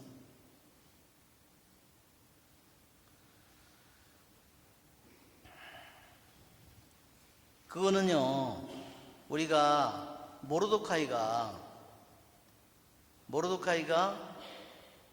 에스텔의 개입을 요구하다 4장에 있죠? 한번 보세요.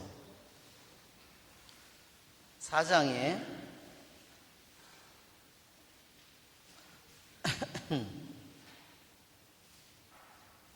12, 13절에 왕이 나를 30일 동안 이미 부르지 않았다 그랬어요. 그렇죠?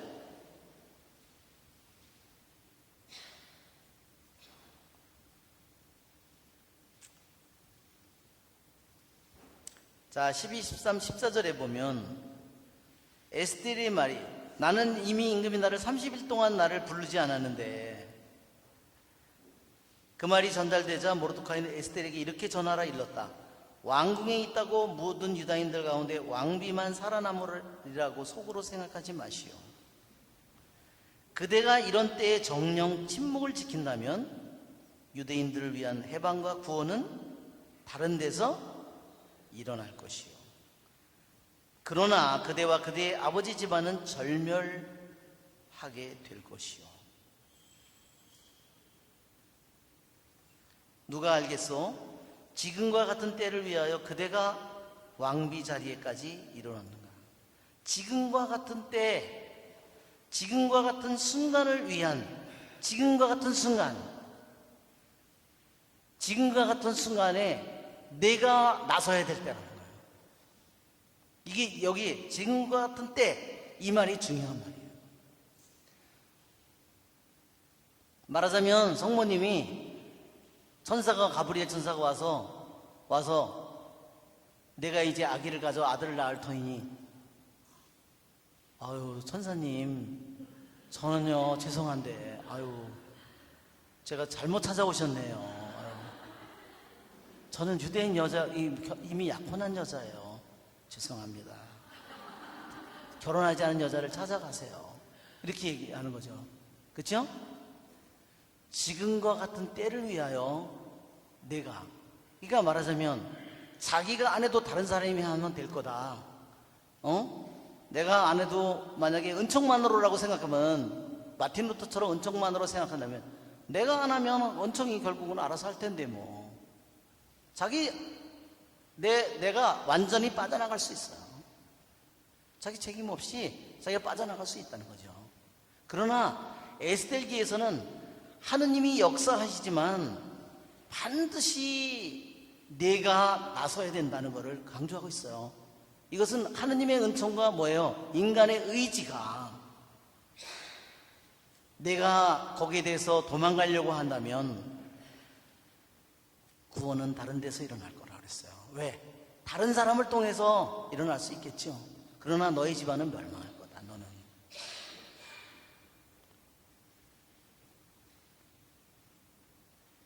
그러한 때를 위하여 지금과 같은 때, 바로 그러한 때를, 이게 바로 우리들이 매일매일 우리들의 삶으로 매일매일 우리들이 하루하루 살아가는 게 바로 그런 시간이에요. 지금과 같은 순간을 위해서 내가 집안에서 평범한 내가 가정의 가족을 돌보고 이러한 모든 일들이 내가 지금과 같은 때 내가 주님을 위해서 하는 일이라는 거죠. 이게 가장 거슬렸을 거예요. 왜? 하나님의 은총만으로 가면 인간의 의지가 필요가 없거든요.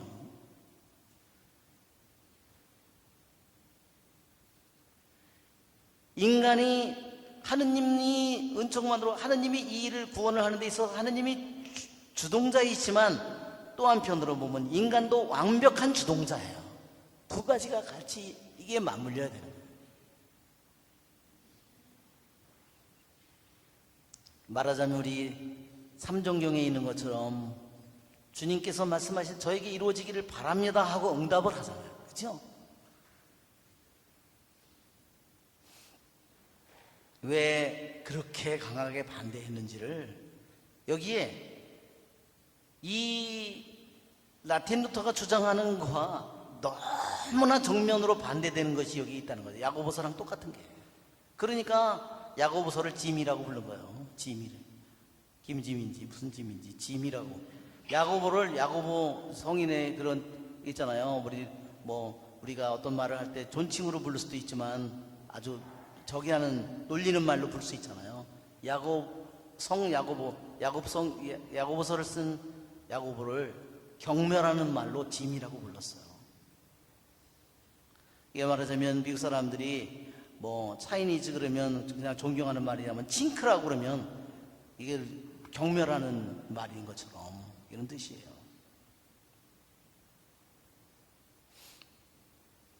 자, 이제 우리가 이 에스겔기의 이제 깊은 의미를 우리들이 한번 생각해 보면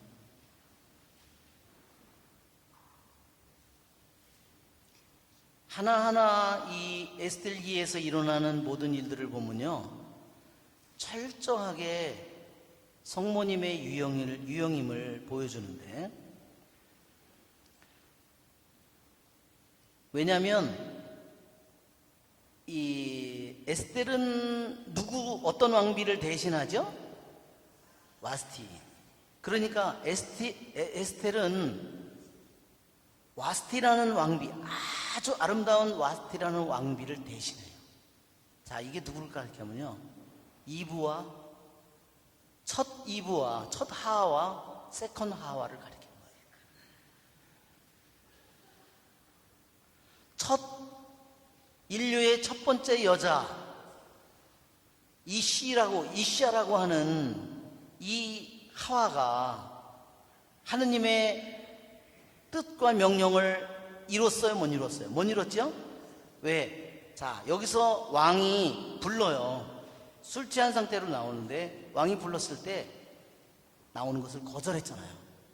이게 불순종의 상징이에요. 하와 똑같은 모습을 보여주고 있다. 저도 이거를 보고서는 저 소름 끼쳤어요. 여기서 와스티는 완전히 하와의 모습이었구나. 왜? 모든 것을 다 갖췄어요. 아름다움과 능력과 힘과 모든 것을 다 갖췄어요.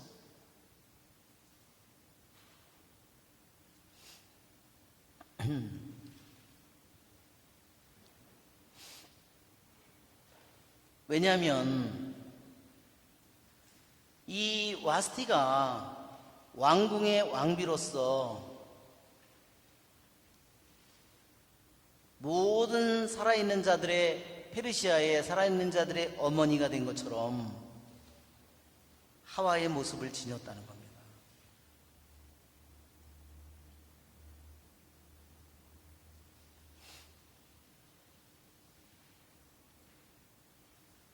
결국은 하와도 그 이후에 올 모든 인류의 여자들에 하면 하와는 뭐냐? 왕비라는 겁니다. 하와가. 그래서 모든 살아있는 자들의 어머니라고 부르는 거예요. 창세기에. 그렇죠? 모든 살아있는 자들의 어머니라.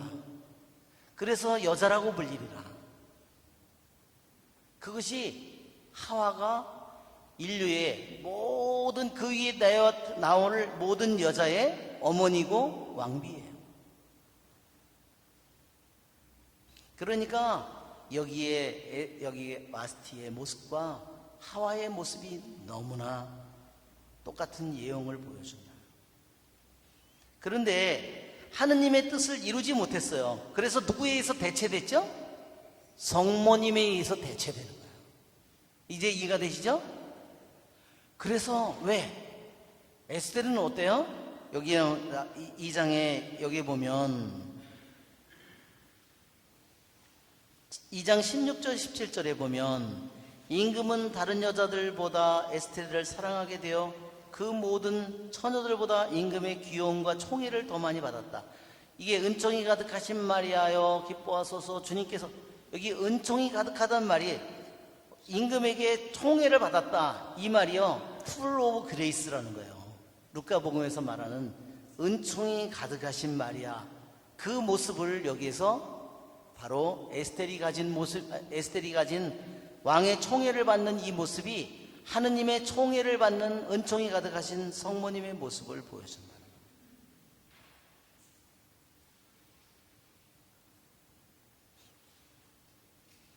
그리고 바스티는 다시는 왕 앞에 나올 수 없었고 그 다음에 폐위됐죠. 그래서 이제 그녀가 가진 세상 모든 이들의 어머니인 그녀의 왕권은 합당한 성모님에 의해서 다시 대체되는 겁니다.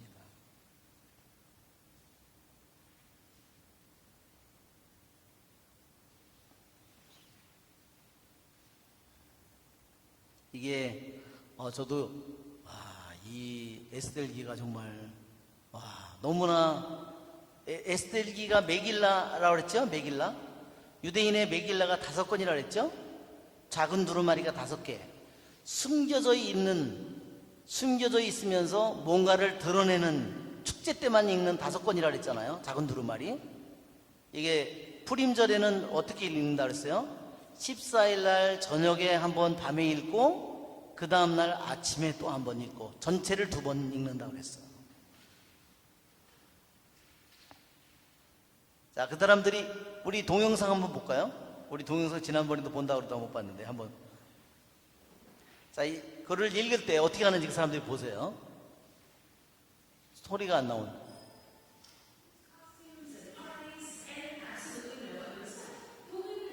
예, 다 복장을 아주 독특한 복장을 다 하는 거예요. 예, 저 모르드카이 죽이려고.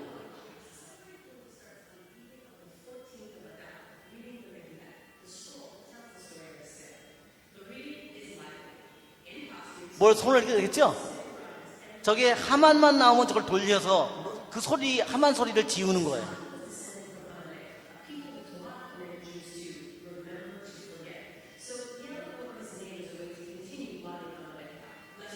예, 하만의 이름을 지우기 위해.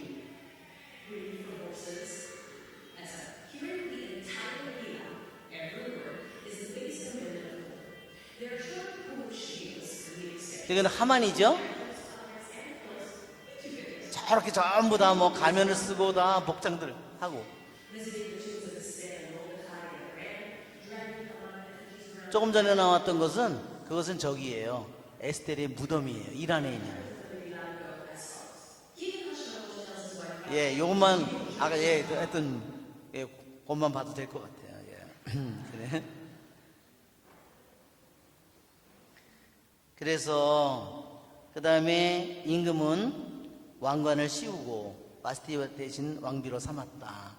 그래서 이것이 바로 왕관을 쓰는, 말하자면 성모님의 모습을 우리에게 보여줍니다.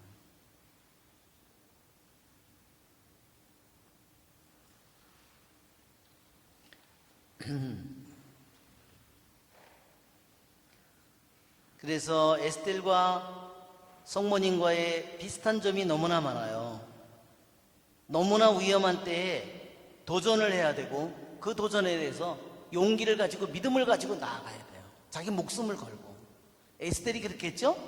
성모님도 이미 약혼한 몸에 임신을 하게 되면 죽을 위험이 너무나 많았어요. 그렇죠? 만일 요셉이 내 아기가 아니야 임신했는데 한마디 하면 마리아는 그냥 돌로 죽음을 겪는 겁니다. 예수님하고. 그렇게 똑같이 에스텔이 크나큰 위험 속에서 그 도전을 받아들여서 믿음으로 용기로 자기 목숨을 걸고 나아가듯이 성모님께서도 똑같은 길을 자기 목숨을 걸고 믿음으로 두려움 속에서 그 길을 걸어 나갔다는 겁니다.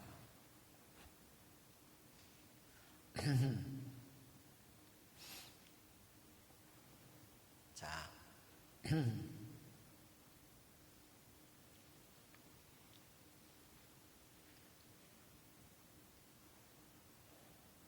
그 다음에 여기서 보면 왕 앞에 나가기 위해서 1년 동안 준비를 하죠. 그것은 무엇을 뜻하냐면 하느님께 나아가기 위해서 준비하는 그러한 신부의 그러한 모습을 보여주는 거예요. 그것은 바로 하느님과의 영적인 결혼을 보여주는 겁니다. 그러면 6개월 동안은 뭐를 해야 돼요? 각종 모략기름으로 발라야 되고, 그 다음에 나머지 6개월은 아주 향료로다가 몸치장을 해야 돼요.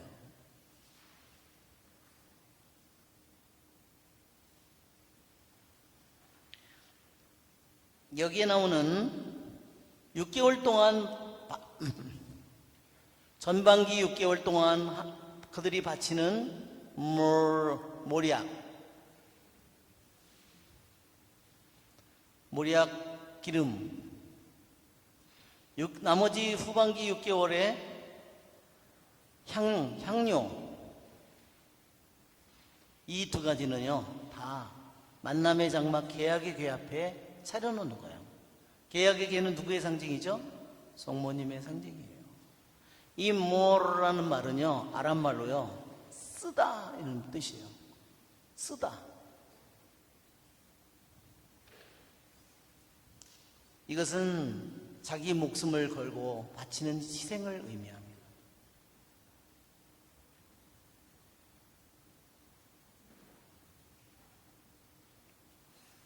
자기 희생을 통해서 영원하신 임금께로 나아갈 준비를 갖춰야 된다는 겁니다. 그리고 여기 나머지 6개월에 나오는 향료는요, 그 분향할 때 대사제가 만남의 장막 들어가서 지성소 앞에, 만남의 장막 커튼 앞에, 그 커튼 앞에서 분향재단 위에서 분향하죠? 그 분향하는 그것이 뭐냐면 이거예요. 거기서 대사제가 손으로 한 움큼을 그 숯불 위에 얹어서 이게 성체강복할 때 이렇게 거기다가 이렇게 숟가락으로 이렇게 해서 향가루 넣죠? 그 똑같은 향가루라는 겁니다. 그것은 무엇을 의미하냐면 뭐를 의미할까요? 그것은 기도와 또한 희생을 의미합니다. 그래서 하느님께 올라가는 기도와 희생을 의미합니다. 자, 유대인의 메길라 중에서요, 보통 메길라 5권 중에서 가장 그들이 중요하게 생각하는 보통 메길라라고 그러면요, 뭐를 의미하냐면요, 에스더를 뜻한다는 겁니다. 왜 그럴까요? 그것은요, 이 에스텔기가 종말론적인 의미를 지녔다는 거예요. 그것은 뭐냐? 자, 여기에 하만은 누구를 의미하죠? 하만은요, 사탄을 의미합니다. 아말렉 쪽이죠? 아말렉 쪽과는 하느님께서 어떻게, 아말렉의 모든 기억을 지워버려야 된다고 그랬죠? 탈출기 17장에. 신명기 25장에서도 아말렉에 대한 모든 흔적을 없애버려야 된다고 다시 여호수아에게 말씀하셨죠? 영원한 원수 관계를 맺었어요. 창세기 인류가 죄를 지었을 때 한번 창세기 3장을 한번 펴보세요. 창세기 3장 15절, 나는 너와 그 여자 사이에 내 후손과 그 여자의 후손 사이에 적개심을 일으키리니, 여기는 우리는 적개심이라고 하는데 이게 뭐냐면 원수관계예요. 원수관계. 원수관계를 맺어준 거예요. 누구와? 여자와 뱀과 영원한 원수관계를 맺어준 거예요. 자, 이 여자와 뱀과의 원수관계가 있는데요, 이 뱀과 원수관계가 구체적으로 나타난 게 뭐예요? 아말렉이에요. 아말렉. 그래서 창세기에서부터 이미 아말렉의 땅을 쳤다는 말이 나오고, 민수기에도 보면 아말렉이 예언에 의하면, 발라함의 예언에 의하면 여러 나라들 가운데 첫째 나라라고 그랬어요. 이 뱀이 구체화된 게 누구냐? 이것이 아말렉이에요. 아말렉은 누구의 자손이라 그랬어요? 에돔의 후손이라 그랬어요. 에사오.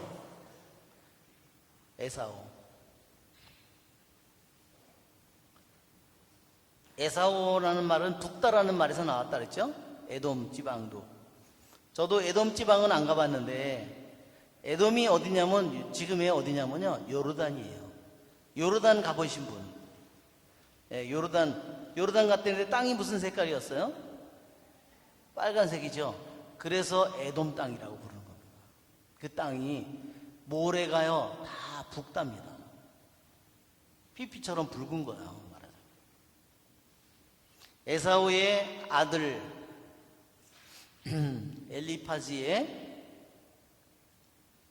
엘리파즈와 그 첩에서 난 아들이 아말렉이라고 했어요. 자, 이사야서를 여러분 한번 보시면 이사야 14장 12절,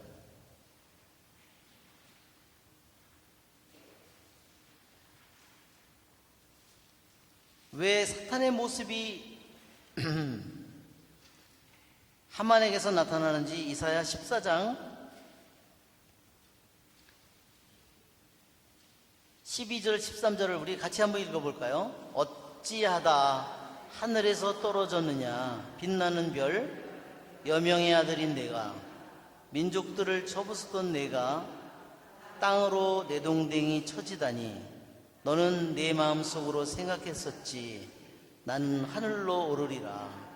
하느님의 별들 위로 나의 왕자를 세우고 북녘 끝 신들의 모임이 있는 산 위에 좌정하리라. 나는 구름 꼭대기로 올라가서 지극히 높으신 분과 같아져야지. 그런데 너는 저승으로 보롱의 맨 밑바닥으로 떨어졌구나. 자, 이게 누구를 가리키는 말이에요? 이게요, 루치페를 가리키는 말이에요. 루치페. 여기에 빛나는 아들, 여명의 아들, 이게 뭐냐면 이게 루치펠이에요. 왜 루치펠이냐면요, 여러분 한번 보세요. 루치펠. 자, 이것은요 라틴 말입니다. 룩스 플러스 페로. 이것은 빛이고요, 이것은 빛을 나르다. 즉 루치페리는 무슨 천사냐면요, 빛을 나르는 천사예요. 근데 빛을 나르는 천사인데 자기가 뭐가 되기를 원했어요? 자기가 빛이 되기를 원한 거예요. 자기가 빛 자체가 되기를 바랬어요, 천사가. 자, 우리가 이 에스겔기를 읽을 때 에스겔기에서 3장에 보면 3장 1절을 한번 보세요. 분명히 모르드카이는 왕이 죽을 살인 모의를 찾아냈죠? 그랬는데도 누가 3장에서는 이상하게도 모르드카이가 진급을 한 게 아니라 이상하게 하만이 진급을 했어요. 3장 1절 이런 일이 있은 뒤 크세르크세스 임금은 아각 사람 함다타의 아들 하만을 중용하였는데 그를 들어올려 자기 곁에 있는 모든 대신들보다 높은 자리에 앉혔다. 그래서 어떻게 됐어요? 사람들이 모두 자기에게 절을 하기를 원했어요. 자, 이게 뭐냐면 페르시아의 아까 말한 7 프린스 이 위에 자기가 앉은 거예요. 그래서 뭐가 됐어요? 페르시아에서 7 프린스는요 가장 강력한 그 사람들이 페르시아를 통치하던 사람들이에요. 그런데 갑자기 이 하만이 어떻게 되면 페르시아에 없던 존재가 된 거예요. 저 위에 갑자기 지가 올라간 거예요. 이게 뭐예요? 루치펠의 모습을 보여준다는 겁니다. 그래서 어떻게 됐겠죠? 이제 자기가 결국은 이 뭐냐면 이 하만은 결국은 자기가 왕이 되고 싶은 거예요. 최고 높은 자리에 올라가기를 원한 거예요. 그래서 이 하만의 모습은 여기에 나오는 원수관계, 이 원수관계는 어때요? 영원한 원수관계입니다. 이 원수관계는 절대로 용서하거나 화해할 수 없는 거예요. 자, 한번 창세기의 3장 15절에 나오는 이 영원한 원수관계가요 묵시록 12장에 가면 영원한 원수관계가 그대로 나오죠? 뱀과 용과 여인이 나타나요. 해산하려는. 그러니까 종말에도 똑같은 원수관계가 존재한다는 거예요. 그러나 마지막 순간에 하느님의 승리가 오면서 이 용이 거꾸로지겠죠. 그래서 이 원수관계가 여자와 결국 그렇지만 여자를 통해서 승리가 오는 거예요. 아까처럼 작은 샘에서 빛과 해와 수많은 물이 쏟아져 나오는 것과 같은 겁니다. 결국은 성모님에게서 예수님이 태어나고 승리가 이루어진 거예요. 그러나 종말에까지는 그 원수관계가 계속되는 거예요. 그러니까 이 에스겔기가 어때요? 너무나 에스겔의 이야기는 이미 여기가 아까도 얘기한 것처럼 이게 한 480년, 479년, 478년 여기에 그 정도 460년 이 크세우스 왕이 죽은 게 462년 BC인가 그렇죠. 그러면 그때 이미 끝났는데 이 이야기는 영원한 미래를 종말 속에서도 영원히 지속되는 종말론적인 이야기라는 겁니다. 그러니까 어때요? 에스겔기가 수많은 비밀을 간직하고 이것을 가지고 있는 예언적인 책이라는 거죠.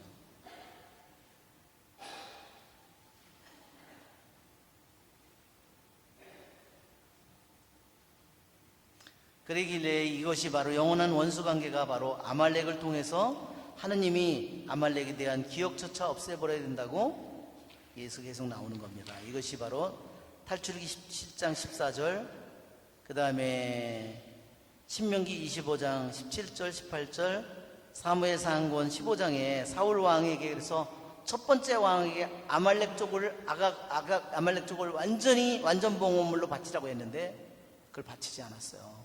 바치지 않은 결과가 몇백 년 후에 이렇게 나타난 겁니다.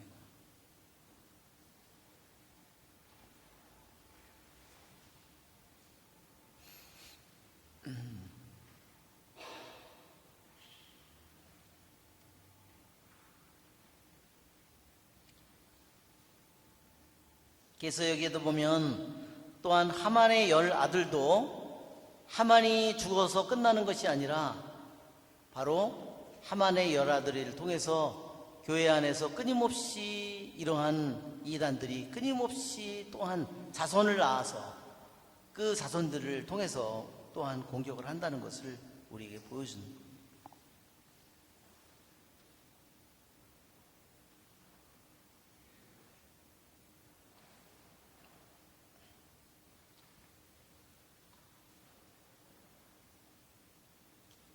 예, 이렇게 보니까 에스겔기가 어때요?